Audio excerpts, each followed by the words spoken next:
Good morning, everyone. On behalf of the Ministry of the Economy, the National Research Fund, and Luxinnovation, I welcome you to this informative webinar regarding the joint call for projects for data, AI, and quantum projects. This joint call is structured in two phases. The first phase opened this month on the 1st of March, and it remains open until the 1st of April 2026. Then we have the second phase that will open on the 30th of April until the 1st of July at 2 p.m. But our speakers will go more into detail of those modalities.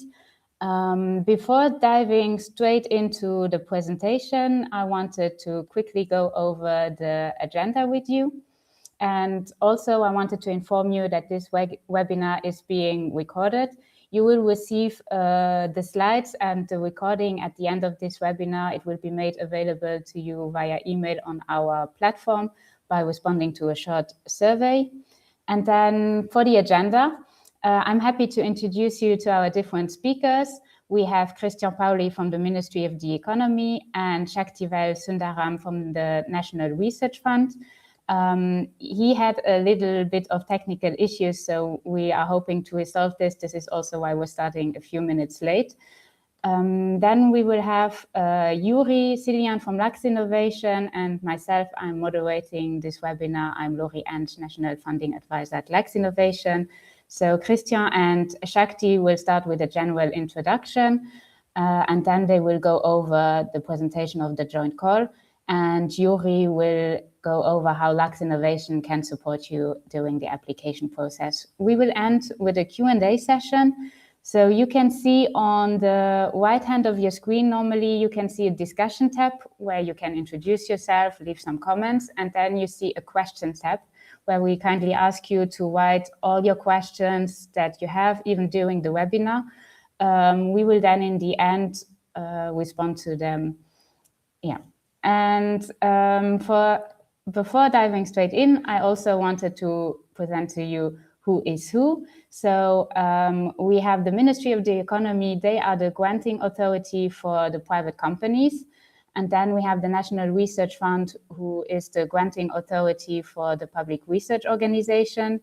And finally, Luxinnovation, we are managing the research industry collaboration platform, which will be presented to you also. And we are here to help companies with the application process. So this is all for my introduction. I will now hand over to Christian Pauli for the introduction. Yes, thank you, Lori, and good morning, everybody from my side. So my name is Christian Pauli, and I'm responsible, together with my colleagues Sophie Klecker and Maximilian Prischbil, for the organization of this joint call on the side of the Ministry of Economy, and we are very happy that we could again join forces together with Diavana and our colleagues from Luxinnovation to organize this next edition of the joint call that again includes the topic of AI, but that now also expands to the more broader topic of data and the emerging technologies of quantum.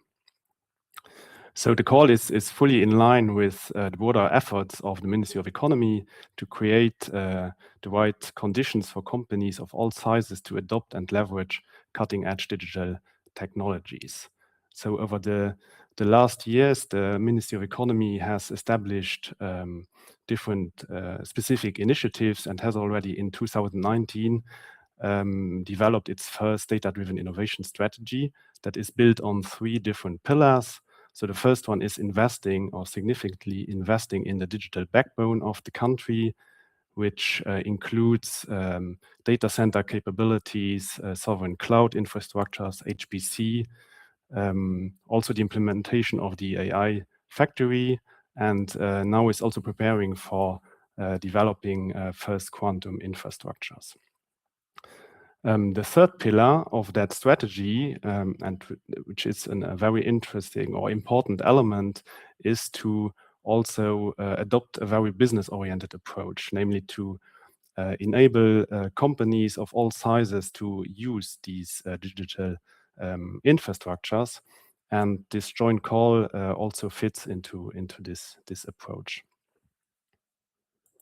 Now, as a logical continuation of these efforts, the government has published last year its 3 digital strategies with the data, AI, and quantum technology strategy, which includes specific enablers that you can see here on the slides.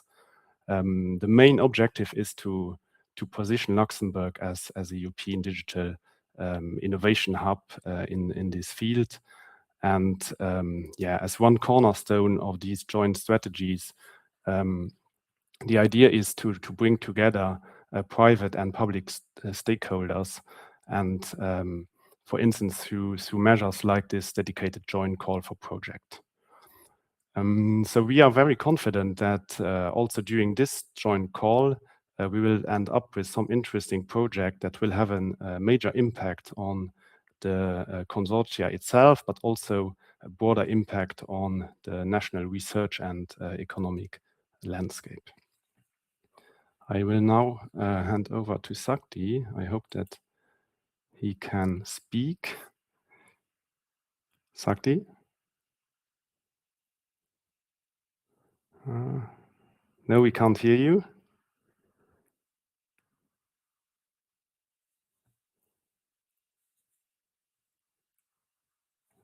No, he doesn't hear us.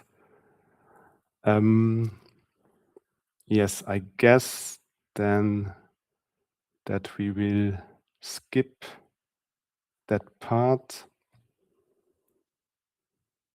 So yeah, maybe I can just go through it very quickly, even though I'm not familiar with the slides, but in principle, also from the Ministry of Higher Research side, there was an update of the Luxembourg National Research and Innovation Strategy.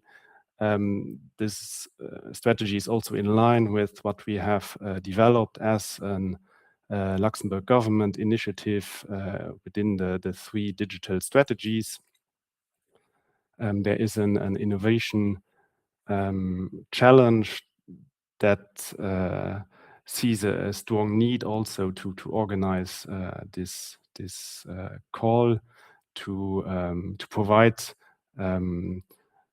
funding opportunities to go from TRL levels that are maybe at a lower scale up to something where real commercial use can be achieved. And within that context, also the Havana is providing different kind of regimes that you are, I think, quite familiar with, and that you can also find on their website. All right, so I think we will now jump to the more concrete topic of today's webinar, namely the modalities of this year's joint call for projects. Again, this joint call has an objective to provide a new funding opportunity that supports public-private partnerships to integrate cutting-edge technologies of data, AI, and quantum into companies' internal R&D and innovation process, but on the other hand, also stimulate the development of new solutions and services that are based on these emerging technologies. On the other hand, also, we want to stimulate the creation of high quality and high impact R&D projects that focus on these technologies. Because we all know, I think, that data, AI, and quantum are innovation accelerators that has very strong potential in various fields, like, for instance, simulation and virtual prototyping, also big data analytics and AI model training, automation of repetitive tasks that, for instance, may lead to more efficient processes, but also, last but not least, enabling the creation of innovative and groundbreaking products and services, like, for instance, the development of new intelligent software or the creation of new business models based on data innovation. The call pursues certain objectives by facilitating collaborative projects. So really the aim is again to bring together public research institutions and companies that then create R&D projects that are valuable for both sides. On the one hand, one objective is to support new innovation and sustainable value creation through those partnerships.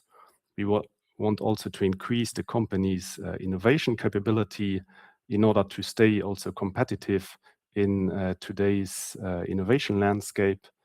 Another objective is to enhance the attractiveness of Luxembourg as an innovation hub based on these technologies, and then also very importantly is to encourage implementation.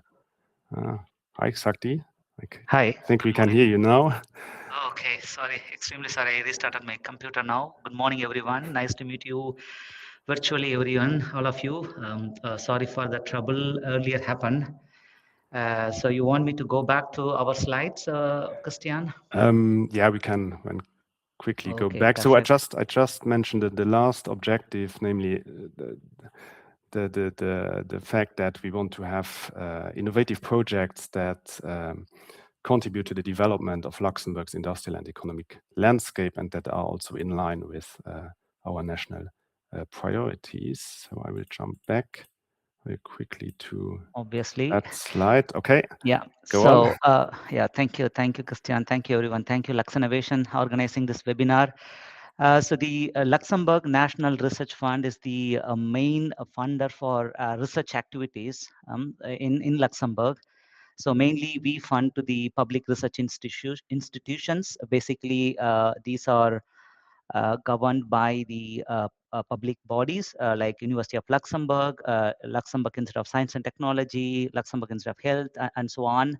So we fund to these public institutions for their research, and we fund to 4 important priority areas.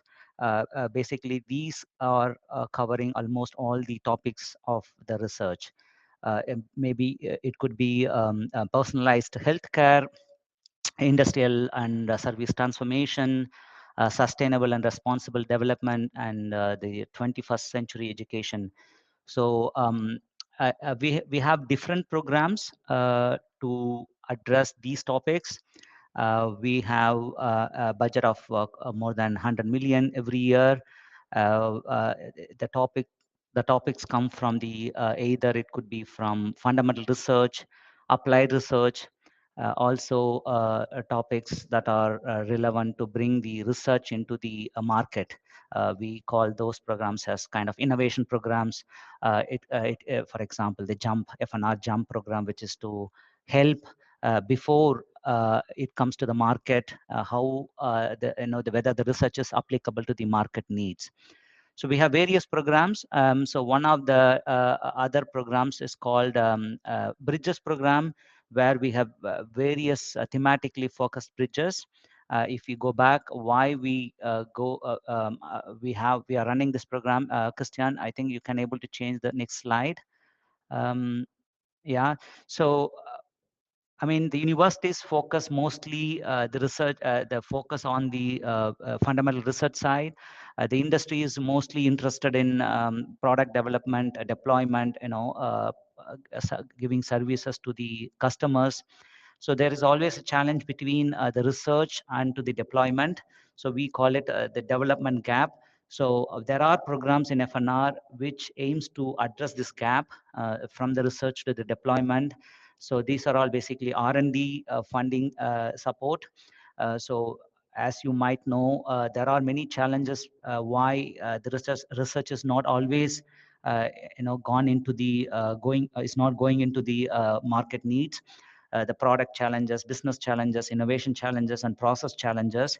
So these challenges are addressed by the help of the Bridges program, which is the one of the FNR programs, where we try to bridge the gap between the public research and the private entities. And so the Bridges program is running quite some time now. And 3 years before or 4 years before, we started launching thematically focused bridges. We started from healthcare, health tech bridges, and then we started to run, for example, the HPC, the high performance computing bridges. Basically, the bridges is nothing but bridging public and private partners, knowledge transfer. So the bridges are kind of a enabler between the public research and the private companies, kind of knowledge exchange, knowledge transfer, collaborative research. So the next slide also explain the valley of death, if I assume. Yeah, so there is a valley of death between the public research and the private companies deployment. And basically the development activities are carried out during this funding instrument. And I think since last year, we started to address AI topics along with high performance computing. And this year we extended to the quantum topics. I think that's a kind of a objective why from FNR side, we are interested in supporting innovation programs. We are looking forward for many interesting ideas, many interesting projects in this upcoming call. Okay, thank you, Saktival. So I go on with the presentation. So yeah, I give a few insights into the call objectives. Now I jump into the the call topics. So here it is important to say that the R&D projects, they should address complex and forward-looking challenges that results in new solutions or services that either outperform existing technologies or significantly accelerate their development.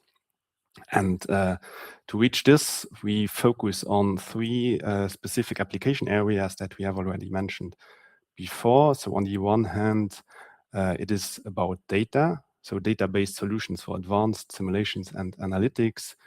Then we again focus on AI for industry and scientific innovation. And this year we also include quantum technologies specifically for computing and communication, as those two topics also align with the strategic priorities that we have in the quantum strategy. The call targets companies that have already strong R&D expertise and that are interested in exploring these new opportunities that are given by the fields of data, AI, and quantum, especially to develop new solutions and services. Similar as last year, we again focus on the different R&D categories that are industrial research, so research that is still of a lower TRL, and also including here in the call activities of experimental development. So activities that go up already to the development of an real world proof of concept. It can, of course, also be a mix of the two. Now here on the slide, you can find a more detailed view of the different subtopics that are allowed within this call. You can also see the list in the call text. For data, we focus on large-scale simulations, for instance, in industrial processes, for industrial or engineering simulation. Then we also include big data analytics, advanced predictive modeling, and very importantly, also curation and preparation of relevant data sets that include, for instance, also the generation of synthetic data. Of course, there's also an overlap between the different categories, also within the different application fields, because for AI, you would need also good data, and quantum can also help to develop more efficient AI. So the top subtopics within the field of AI includes machine learning, for instance, also AI-powered decision support, but also, and that is again linked to the strategy, new innovation in trustworthy and sustainable AI. Within the field of quantum technologies, we look for projects that target the field of quantum computing, more specifically the development of real-world use cases, new algorithms that can run on a quantum computer or on the quantum simulator that exist on standard HPC structures or infrastructures. And then the second field is about quantum communication, where we also want to stimulate projects that develop new software tools or even also hardware elements of this field, especially for secure data transmission. Now let me give you a few insights into the more general eligibility criteria for the companies, which are the same that we also apply for our standard state aid regime. So to be eligible under our state aid rule or our state aid law, the company must be registered here in Luxembourg and must also carry out an economic activity in Luxembourg. Further, the company must show its financial soundness regarding its contribution to the project, and it must also demonstrate that the project has a positive impact on its growth and future assets. Moreover, there is one criteria that is given by the European state aid law that prevents, for instance, a company to be eligible, and that is when the company is considered to be an undertaking in difficulty. So there are certain parameters from the annual accounts that are taken into account, and one criteria is, for instance, that if more than half of the subscribed share capital has disappeared as a result of accumulated losses, the company is considered to be an undertaking in difficulty and then is no longer eligible for state aid. So now again, Yes. give the floor to Sakti. Yes, also the public institutions are for example, the University of Luxembourg, which has a few interdisciplinary centers, SNT, LCSB, and so on. Also the Luxembourg Institute of Science and Technology. So basically all the public research institutions in Luxembourg are eligible for the FNR funding. And so the PI must be employed in one of these institutions with a permanent contract. Also, if any IP-related agreements are necessary, or the collaboration agreement between the company and the public institution are necessary, then these must be available before the project start. Need not be available before the proposal writing, but these must be available before the start of the project, before the FNR grant agreement signature. And otherwise, the eligibility criteria are related to the FNR Bridges program in general. And if you when we share the slides, you can also go through, I mean, pretty much the same, like the PI must be employed and so on. And there is no specific eligibility criteria for this joint call. Almost all the criteria are similar to the Bridges program criteria. And the next one, I guess it is about the length of the call, length of the project. The length of the project is 2 years to 3 years. And the maximum funding amount from FNR for each project is 500K. So that means unlike the regular bridges, here the aid rate is 100%. So this is a little difference between the regular bridges and the joint call bridges, where the companies also get funding support from MECO, which Christian will explain now. So they don't need to bring money to the FNR project. So the 100% aid rate is given to the public institutions. Yes, and for the companies, we allow 30% upfront payment to SMEs up in request and also up in justification. And the maximum aid amount can go up to 700,000 euro per project, with a maximum aid rate that can be maximum 80% of the eligible cost. So this aid intensity depends on the type of research that is carried out and also on the on the size of the company. So for instance, if you have, I have mentioned it before, experimental development activities which are often higher TRL level, then the intensity is lower because the risk of failure is also lower. And in the case of industrial research, so lower TRL, where the main focus is on acquisition of new knowledge, then the aid intensity is higher.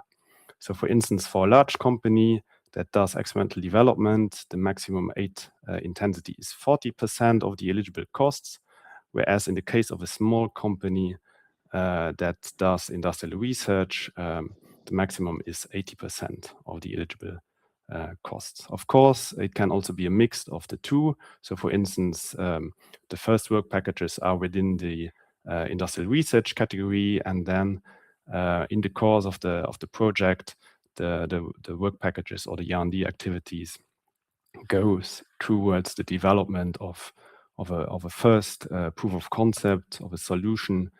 Then those work packages would be in the experimental development category. Now I give you some information on the specific submission and evaluation process. You can see it here in the table. So the call was launched on the 1st of March with the phase 1 that went online. This phase 1 consists in a project outline submission that is done directly on the research industry collaboration platform governed by our colleagues from Luxinnovation.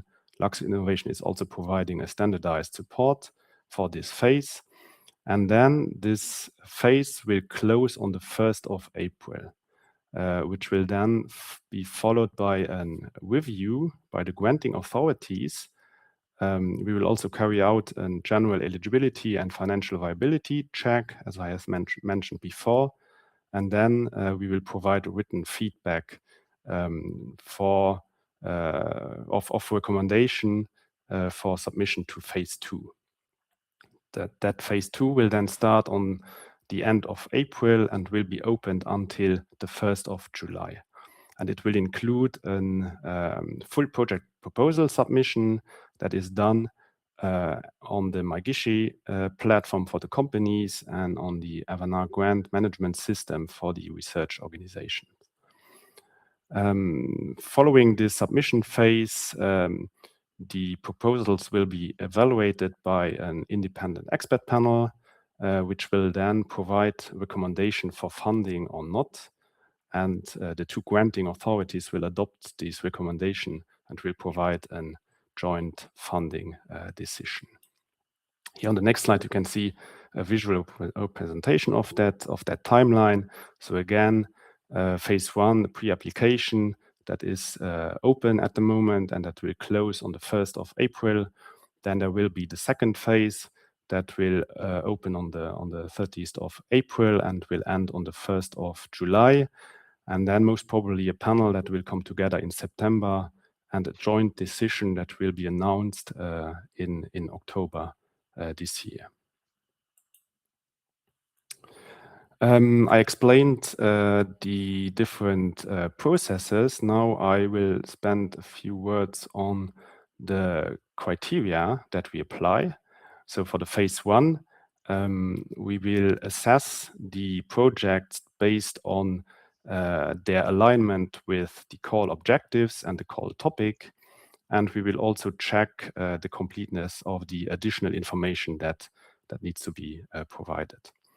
Further, specifically for companies, we have a check on the state aid eligibility and their co-funding capacity. So therefore, really make sure that the project costs are also adapted to the co-funding capacity. The documents that you need to provide is, on the one hand, a project description. We will also ask for data, AI, and quantum-related information that you need to provide directly on the platform, and also a cost estimation. Consortia need also to provide CVs of the principal investigators. Here you don't need to provide a written CV, so ORCID ID or LinkedIn public profile is sufficient. Then further for the companies, we need an organigram that shows full visibility on the shareholder structure up to the ultimate beneficial owner. So we need to have those information in order to define the size of the company. And then we also need the latest annual accounts of the applicants and also of all the linked entities, as well as a detailed cash flow forecast, especially for startups, in order to assess whether the companies has the right co-funding capacity to carry out the project. Again, you can find all the information and the full list of those information in the call text. Now to end my part of the talk, a few more information on the specific evaluation criteria for phase 2. So the criteria that the panel is basing its funding recommendation. So those are based on 3 equally important categories. First, relevance, so whether the project or the project idea is clear, if the objectives are pertinent. The panel will also check the level of innovation, so whether the activities go beyond state of the art. Then they will assess the scientific and technical maturity, as well as if there is national, societal, and economic relevance of the project results. Then the second criterion is about implementation. So what is the quality and efficiency of the project plan? Is it coherent? Is it efficient? Then has the consortium also the right competences and experience to carry out the project? What is the level of ambition? And does the company also has the appropriate co- and pre-financing capacity to carry out the project? And then last but not least, does the project also has an impact not only on the company itself, but also on the ecosystem? So is there an economic and societal added value of the project? Does it strengthen also the competitiveness and growth of the company? Does it also contribute to the advancement of knowledge in the fields of data, AI, and quantum?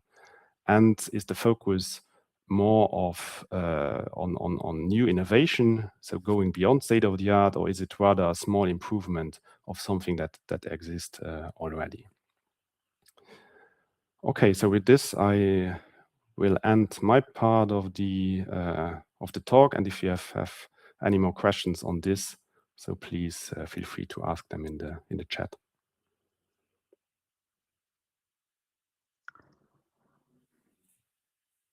So hello everyone from my side as well. I hope you can hear me fine.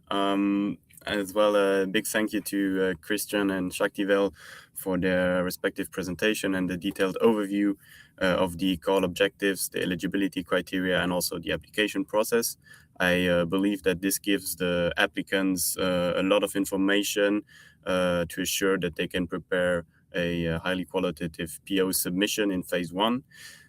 In case anything is still unclear to you, or if you have questions, especially with regards to the financial viability or the eligibility check, as already mentioned by Christian, Luxinnovation is also there to support you during phase 1 with such questions. There will be an FAQ section, for example, on the platform that will be updated regularly, especially after this webinar. The webinar itself is also supposed to provide you with further information. And we also provide help in making a completeness check of your application during phase 1. So before giving you a little tour of the platform itself, let me just briefly touch upon the support that can be expected from Luxinnovation. So during phase 1, as I mentioned, this is really about awareness raising and making sure that the applicants and the projects fulfill all the eligibility criteria of the call during phase 1. And then in phase 2, the Luxinnovation support is centered more on the projects themselves. So we can help you with doing stress tests on your projects, looking into the innovative nature, whether it is aligned with the call objectives and the respective granting authorities' expectations. We can also help you with the business model and the commercial exploitation plan of the project, as well as with the financial capacity of the company. And again, helping with doing a completeness check just to make sure that applicants are able to submit highly qualitative submissions. Further project measures include, for example, support in intellectual property questions, mostly via the consortium agreements that will be signed between the partners, but also in terms of project scope or structure, as well as competences and relationship building. There, Luxinnovation is also available to support you. And lastly, when it comes to project financing, whether it be through subsidies, loans, equity, we can also help you make sure that this part of the project is meeting the expectations and is therefore also eligible as a project. So now let me just briefly introduce the Research Industry Collaboration Platform to you. For those among you that do not yet know the platform, please remember one thing after you leave this webinar, which is that the phase 1 almost entirely is via the platform, so you must submit your application via this platform. You will be able to do so once you have created an account and validated your partnership with your research partner in case you are a company. So as mentioned also before, the minimum criteria is that the consortium consists of at least one Luxembourgish company and one Luxembourgish research organization, which then create a project application together on the platform, and they need to validate each other. To the extent possible, and this is from past experience in other calls, we also recommend to be ready for submission at least 1 day prior to the deadline day. This is just to assure that on our side, we can fix potential issues and prevent any hiccups with the submission on deadline day. And just to continue on that, note also that the deadline is strict, so any application submitted after the 1st of April, 2 p.m. cannot be accepted by the granting authorities. So now moving more into the functionalities of the platform. First of all, a first step is always to create your account, or in case you already have an account, to update it accordingly. And then in the next step, this will allow you to have access to different information and functionalities. So for example, on the homepage, if you go to the drop-down menu and you choose the joint call data AI in Qantum, you will have a page that gives you the call text and the respective criteria on the left side. And on the right side, you will see 3 action windows that you can access, that you can use. The first 2 carry more of a matchmaking component. So you can either browse existing project ideas or competence needs that have been uploaded on the platform by potential applicants. But you can also upload yourself a potential project idea or competence needs, and all of this to make it easier to look for partners for a common project. And lastly, the most important button is, of course, the Create Your Application button, which will allow you to enter another page to fill out the project outline form and upload the required documents that were mentioned before by Christian.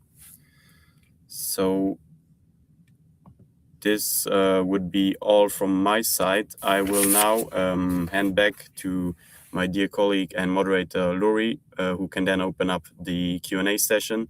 And I hope we still have a lot of time to answer all your questions. Thank you, everyone. So thank you, Yuri. And thank you all the speakers for this hopefully insightful presentation. As you mentioned, we will now go over the questions that have been asked already in the tabs. First question that came up a few times, to start easy, is will the slides or the recording be made available? So I will maybe respond to it by myself. So yes, it will be made available via email after the presentation. So even if you joined late, you will get everything afterwards. Then the second presentation, and here also maybe I want to thank Maximilian Chibil, who's also working in the background to already respond to some questions in writing. But yes, first question, do the project need to cover all three application areas, data, AI, quantum technologies, or is it enough if they fit one or two of them? Yeah, maybe I can take it. So it's enough if they fit into one of them. Mm-hmm. But the mix is also allowed. Typically, there are mixes, but yeah. Yeah, that's true. Okay, next question, it's a bit of a longer one. Regarding the quantum pillar, does the call insist on purely quantum solutions? In other words, considering the anticipated impact of scalable quantum computers on cryptography, would proposals related to post-quantum cryptography, in example, classical solutions secure against quantum adversaries, would they also be eligible? Similarly, would hybrid paradigms be eligible? I ask because there is a distinct mention of quantum cryptography, but not the broader area. Thank you. Yes, maybe I can take that.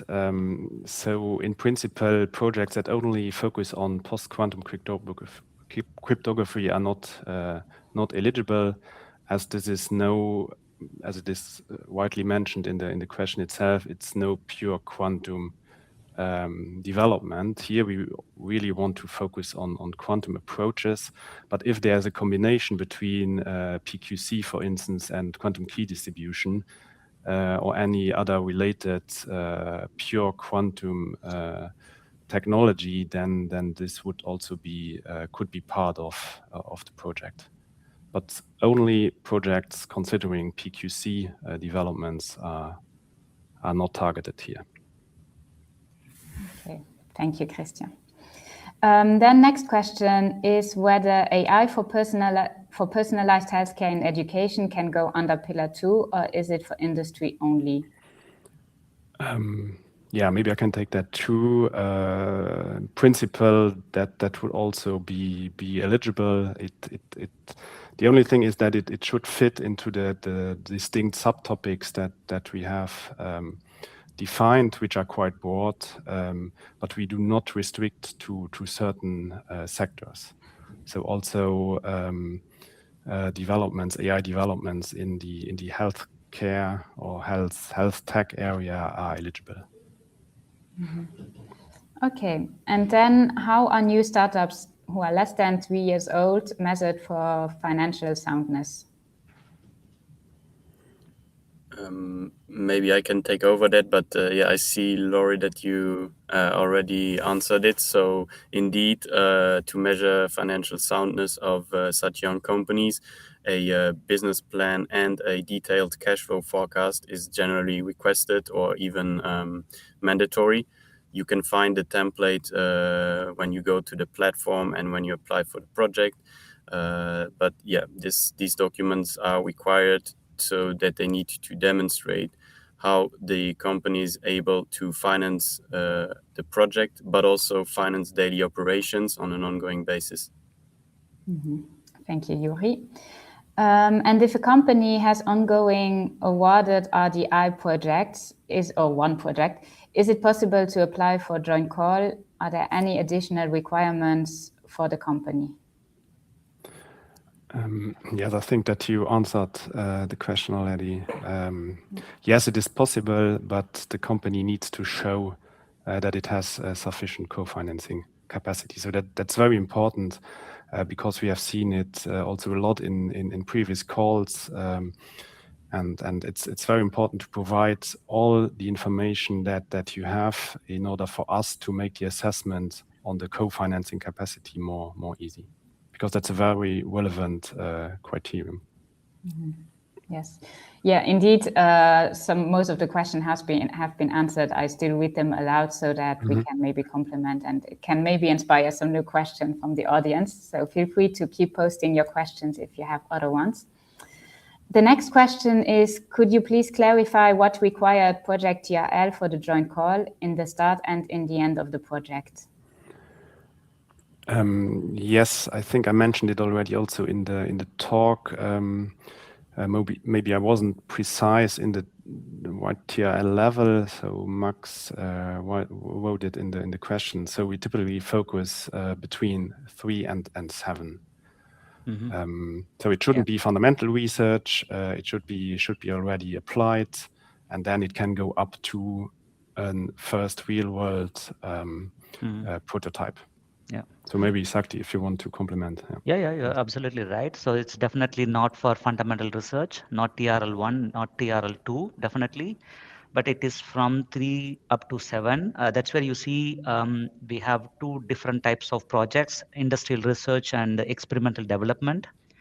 So definitely 3 to 4 is something like an industrial research, and beyond that is more of an experimental development. And then you produce products to the market.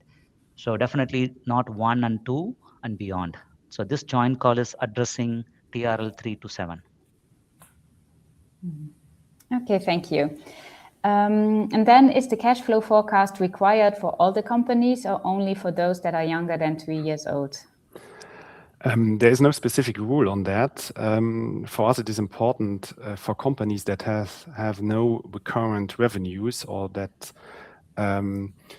so we need to assess whether the company has the right means to the financial means to conduct the project, and for this it is often required to have a cash flow forecast to see what are the different incomes for the next month to years to come, in order for us to properly assess this. But typically for companies that are younger than 3 years, so startups that are still in the development phase, we require a detailed cash flow forecast. Okay, thank you. And then can groupement d'intérêt économique, public entities also apply? No, I think as a public beneficiary, GIEs are not eligible. Yeah, maybe to MECO, I don't know, but for at least for FNR side, GIEs are not eligible. In case if there can be an exemption, then it must be accredited by the Ministry of Higher Education and Research. So that's a separate process, irrespective of FNR decision. So if the MESR accreditates as a GIE as a beneficiary, then it's a different story. But at least as far as I know, I mean, we have not seen any GIEs in the past eligible for FNR funding. Yes. So in the case of the MECO, it's not white or black, so it depends. So typically, the entity needs to have a commercial activity and needs to dispose of an autorisation d'établissement. Don't know the English word. Business permit. Yeah, business permit. Thank you. So if this is the case, so typically for GIEs, we need to check. So in this case, I would recommend to write an email such that we can have a closer look to that, and then we will provide the answer. Okay. And next question, is the resubmission of projects that were not selected for funding within the joint AI-HPC call last year possible, or is it joint data, AI, Qantum, an independent funding scheme? If yes, should the resubmission contain responses to reviewer comments from the previous joint AI-HPC call? Maybe I can take that. So one resubmission is possible, but if you wonder, is this a separate call? But not really, but actually a kind of a revamped call, you can call it, or improvised call. It's a kind of a sequel to the last year call, adding quantum topics to cover the trending, the emerging topics also. So the thing is, one resubmission is possible. So yes, you can also include the reviewer comments definitely into the proposal. That's a kind of an advantage for sure. But the same proposal cannot be submitted next time. So it's only one resubmission is possible, meaning this year. So yeah, this is the last chance. Okay, thank you. And can you please share roughly how many projects could be funded under this call? So maybe I can take that one. It's difficult to give a concrete answer. In the end, it depends also on the verdict of the FNR panel, whether the project is fundable or not. Maybe as a guideline. So this year we had 9 projects that got funding, and you can assume that also this year we will end up with a similar number of projects. Yeah, something like that. Yeah. I think it's one of the calls which has more success rate compared to other programs, I would say. So if you are wondering how many proposals were submitted in the full project proposal stage, these were, I think, 17. So 9 out of 17 is a good number, if you ask me, compared to the kind of competitiveness we all are going through. So 9 by 17. Okay. How realistic is it to get approved for a new startup that is seeking funding and needs to train ML models for their product? Difficult question. Depends on the project. If the project fits or aligns with the call topic, if it in the end it's also a competitive call. It depends also on the other projects and if of the specific ranking. So cannot answer that. Okay. Next question has already been answered, so I will take this. Maybe one comment to that. So we also provide other aid schemes that are not competitive. So if a startup is seeking for funding and has a high quality R&D project, it can also apply for our other R&D aid schemes. Yes, thank you for adding that. So when is the project expected to start? And that would be in late 2026, early 2027, as already answered by our colleague Maximilian. Then next question would be, apart from the possible 30% down payment, what does the rest of the grant payment timeline look like? Well, we reimburse on real costs that the company has. So typically, the company can submit 2 payments per year, depending on the costs that it had on the project, and then we will try to reimburse as quickly as possible. Okay, and then if you could please indicate the total budget of this call.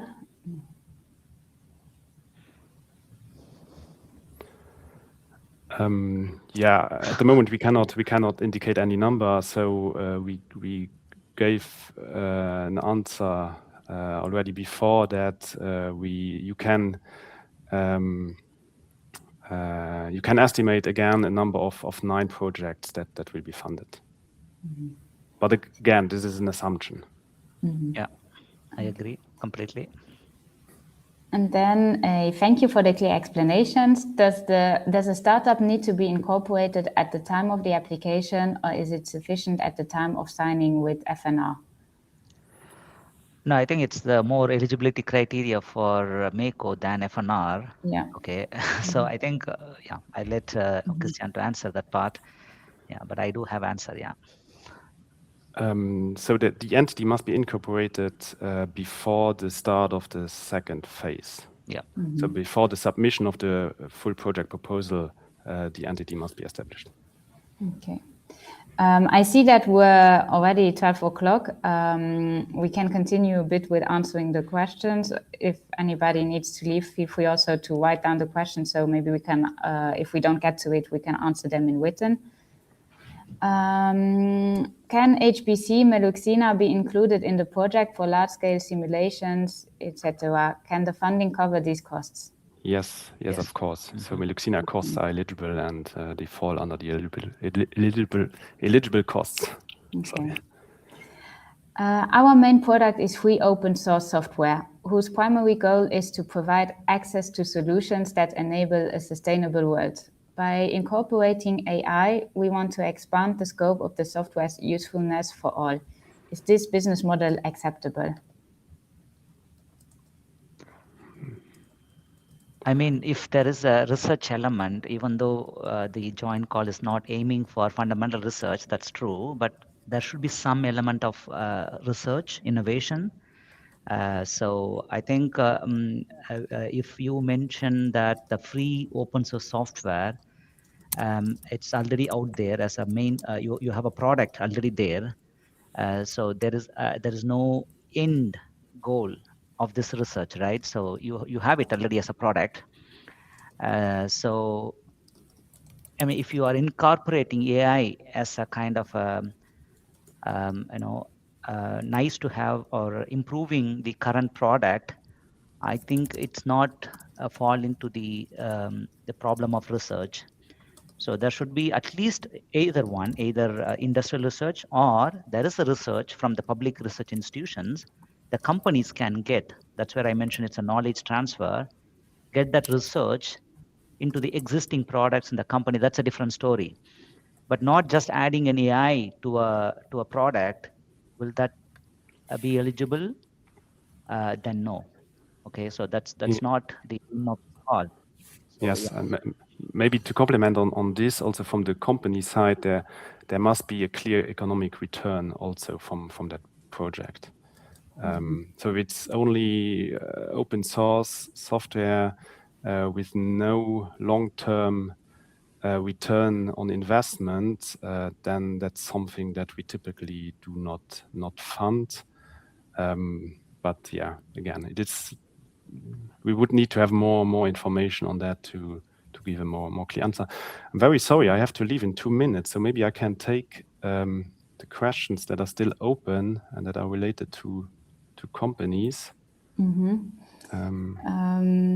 me quickly check if we have specific ones.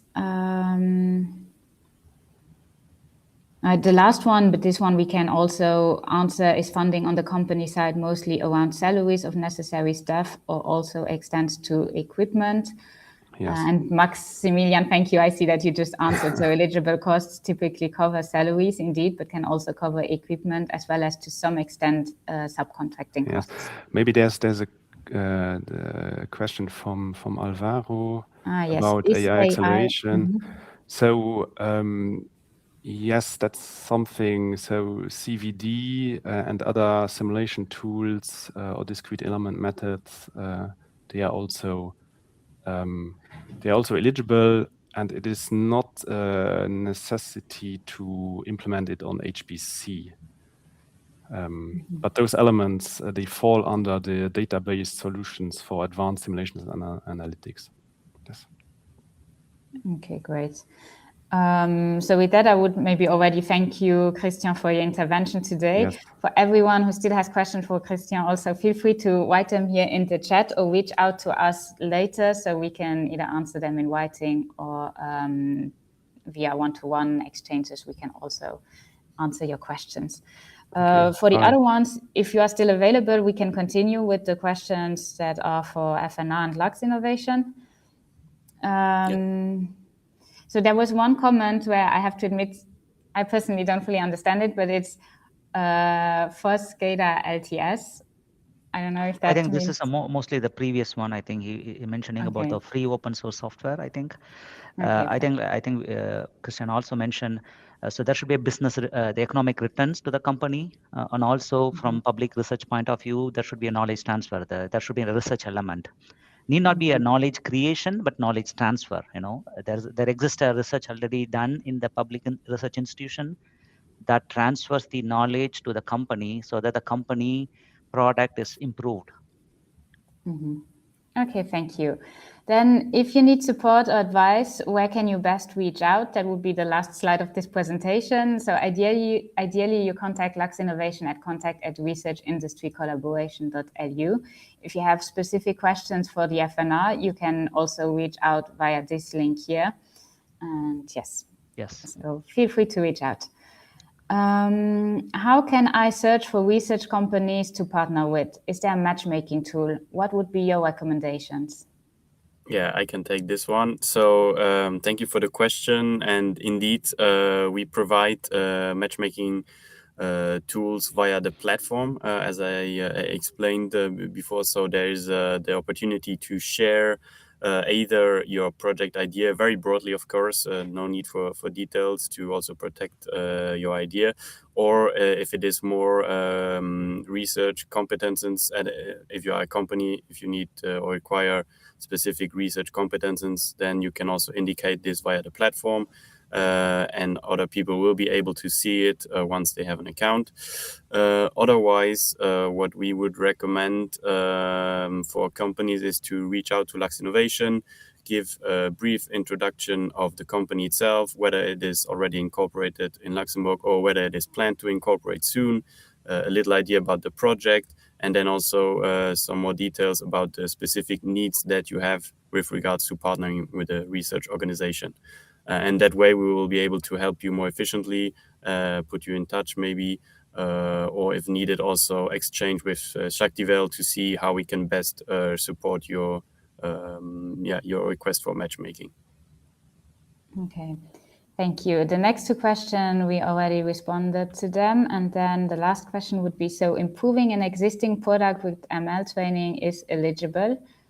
And so I see that Maximilian also already responded that in principle, yes, it is. However, the degree of innovation is also part of the evaluation criteria that will be assessed by the independent expert panel. So more radical innovations must be ranked higher. Yeah, I think that's exactly mentioned by Max. I think one has to understand here what will be the benefit to the public institution if just adding an AI model to the existing product. What will be the benefit to the public research institution? So one has to understand this particular call is meant for collaborative work. So there should be benefits to both parties. So having said that, so if I'm not sure how much the public institution will be happy to see this kind of work, but if yes, there is a benefit, there is a new knowledge or that there is a transfer of knowledge from this project to the public institution, then definitely, I mean, why not? But to me, by seeing this, these two lines look to me, it doesn't fit to the call. So just adding an ML model to an existing product, of course, but if there is something will come up from the project that will also strengthen the public research. I mean, the existing state of art in the lab, in the public research institution, then it is also eligible. So, I mean, so one, you can explain me what exactly it will be benefit to the public institution, but otherwise, when I see it looks a bit out of the context, meaning it's not fitting to the call context. Okay, thank you. I see that we still have one question in the discussion tab that we did not respond to. What about companies that have a history of 10 years plus, but in other markets?